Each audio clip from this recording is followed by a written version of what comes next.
Hello दोस्तों, आप सभी लोगों का स्वागत है हमारे यूट्यूब चैनल पहाड़ी गर्ल पहाड़ों भक्ति में। आज हम आपको माता दुर्गा की भक्ति की एक राधा को कई सालों तक बच्चा नहीं हुआ। इसी बात के लिए राधा की सास सावित्री उसे ताने देती थी।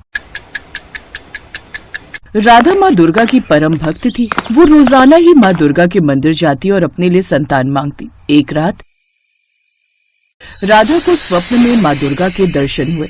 राधा, मैं तुम्हारी भक्ति से प्रसन्न हूँ। तुम्हारी झोली में जल्दी ही एक सुंदर बालक खेलेगा।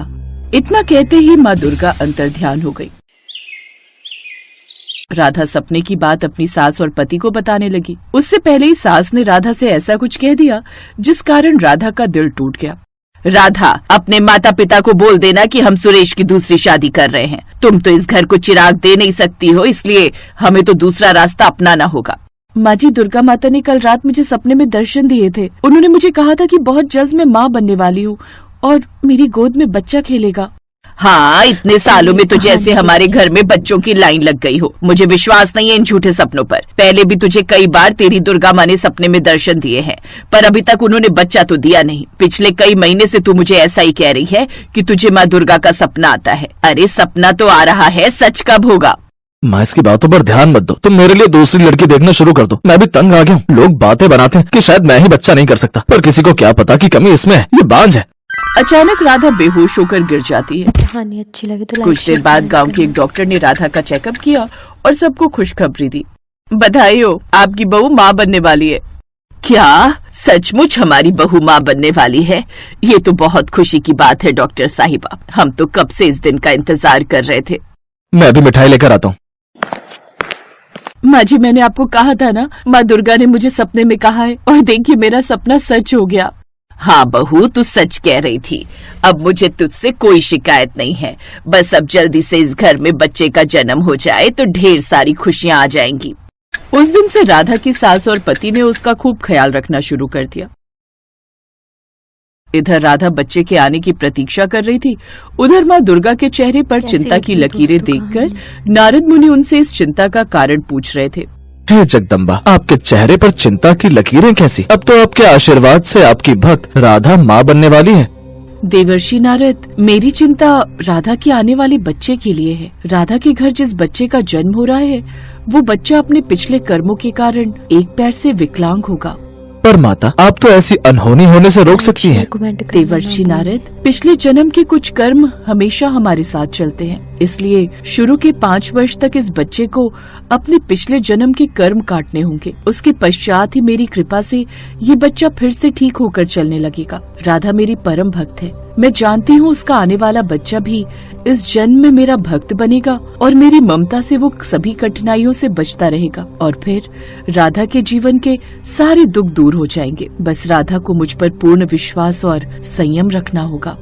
कुछ समय बाद माँ दुर्गा के आशीर्वाद से राधा एक बहुत ही सुंदर बालक को जन्म देती है, पर बालक जन्मजात विकलांग है।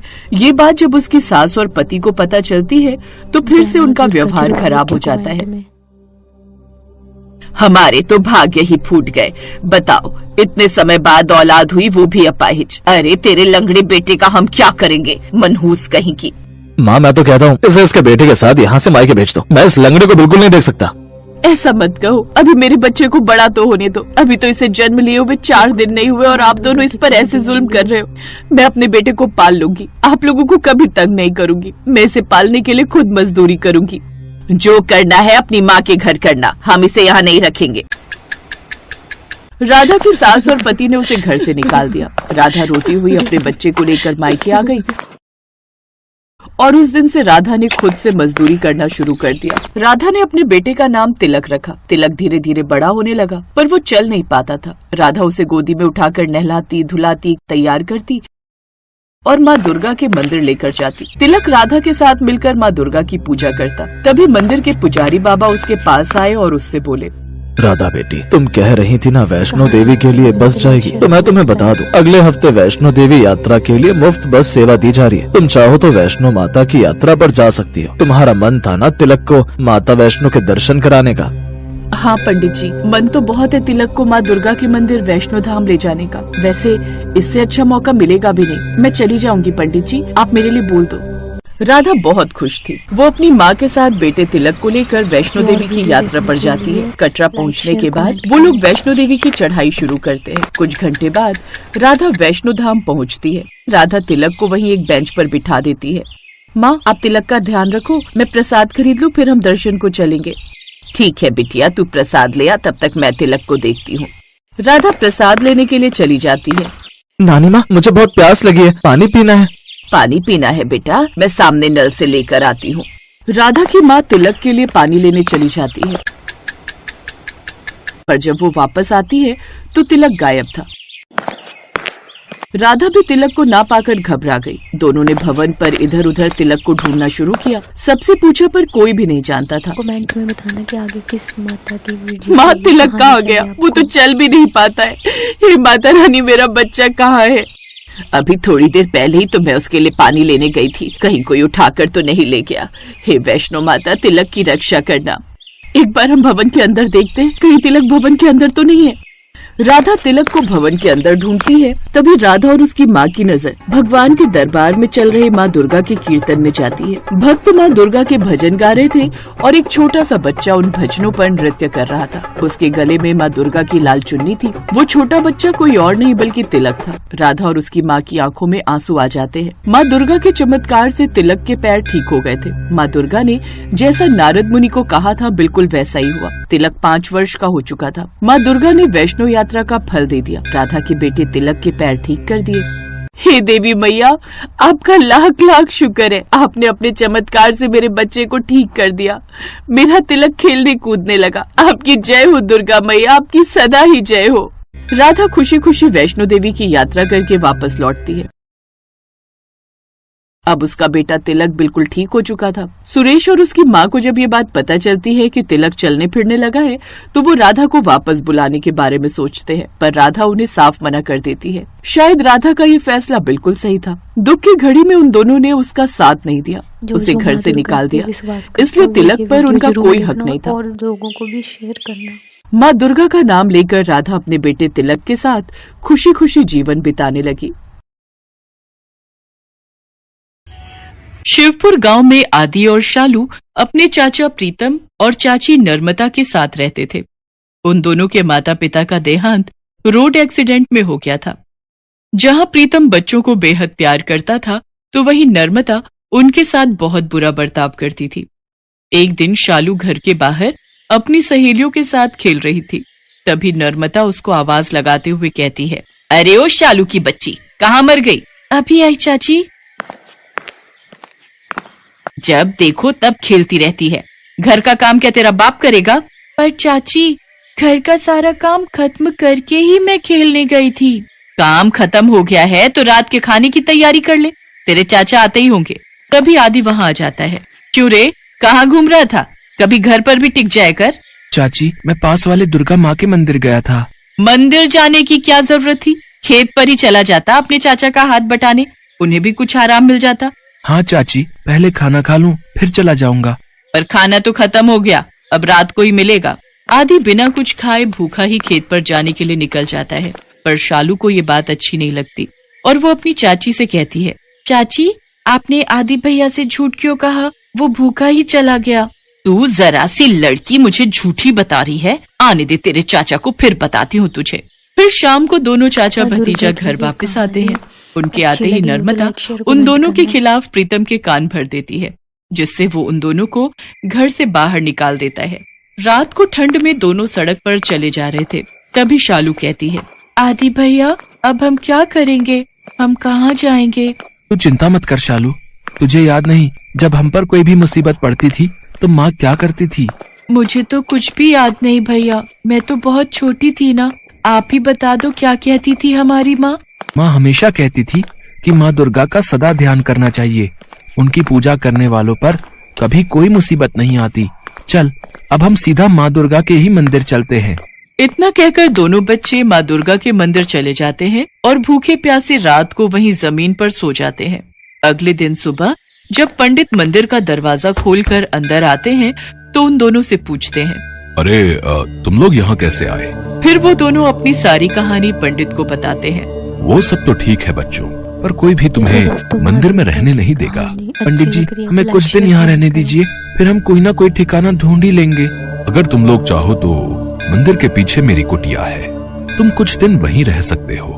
जैसे ही तुम्हें कोई ठिकाना मिल जाए तब चले जाना। इसके बाद आदि और शालू पंडित जी की कुटिया में ही रहने लगे। आदि मंदिर की साफ सफाई करता तो वहीं शालू माँ के लिए फूलों की माला बनाने का काम करती। ऐसे ही कुछ दिन बीत जाते हैं। एक रात आदि के सपने में माँ दुर्गा आती हैं और उससे कहती हैं, वत्स, तुम दोनों भाई बहन की भक्ति से मैं बेहद प्रसन्न हूँ। अभी तुम दोनों को बहुत सारे कार्य करने हैं। अपने माता पिता का नाम रोशन करना है। इसीलिए कल सुबह होते ही अपनी बहन को लेकर उत्तर दिशा की ओर चलते रहना। तुम्हें तुम्हारी मंजिल मिल जाएगी। आदि चौंक कर उठकर बैठ जाता है, लेकिन जैसे ही वो अपने अगल बगल देखता है तो वहाँ कोई नहीं होता। अगले दिन सुबह वो पंडित जी को सारी बात बताता है। पंडित जी ने उन्हें खाना और कुछ पैसे दे दिए। दोपहर होते होते वो दोनों चलकर काफी दूर निकल आए थे। फिर दोनों एक पेड़ के नीचे बैठकर खाना खाने लगे। तभी उनके पास एक भिखारी आता है। फिर आदि और शालू अपने खाने में से थोड़ा थोड़ा उस भिखारी को भी दे देते हैं। बच्चों, तुम दोनों ने खुद आधा पेट खाकर मुझे खाना दिया है। मेरे पास तुम्हें देने को तो कुछ नहीं है, पर आज मैं तुम्हें ऐसा मंत्र बताता हूँ जिसका जाप करके तुम जो भी काम करोगे उसमें सफलता तुम्हें जरूर मिलेगी। पर बाबा, आपको इस मंत्र के बारे में कैसे पता? तू ये मंत्र याद कर ले बस, फिर देख तेरी जिंदगी संवर जाएगी। तुझे याद तो होगा ही कि माँ दुर्गा ने तेरे सपने में आकर क्या कहा था। लेकिन आप इस बारे में कैसे जानते हैं बाबा कि दुर्गा माँ मेरे सपने में आई थी और उन्होंने क्या कहा था? तभी वो भिखारी हनुमान के रूप में प्रकट हो जाते हैं। जय श्री राम। बच्चों, माँ दुर्गा के आदेशानुसार मैं हमेशा तुम लोगों के साथ रहूंगा और तुम दोनों के ऊपर कोई कष्ट नहीं आने दूंगा। इतना कहकर हनुमान जी अंतर्ध्यान हो जाते हैं। कुछ दूर आगे चलने पर एक गांव आता है जहां एक दुकान के बाहर हेल्पर की आवश्यकता है का नोटिस लगा हुआ होता है। ये देखकर आदि और शालू उस सेठ की दुकान में काम करने लग जाते हैं। आदि जहां कपड़े बेचने का काम करता है, वहीं शालू उस दुकान में साफ सफाई के साथ साथ चाय पानी देने का काम संभाल लेती है। कुछ समय बाद आदि और शालू सेठ जी से कपड़े लेकर गांव-गांव बेचने निकल पड़ते हैं। उनके कपड़े हाथों हाथ बिक जाते हैं। सारा काम अच्छे से सीखने के बाद थोड़े थोड़े पैसे जमा करके आदि और शालू खुद की कपड़ों की दुकान खोल लेते हैं और माँ दुर्गा की कृपा से उनकी दुकान दिन दुगनी रात चौगुनी तरक्की करने लगती है।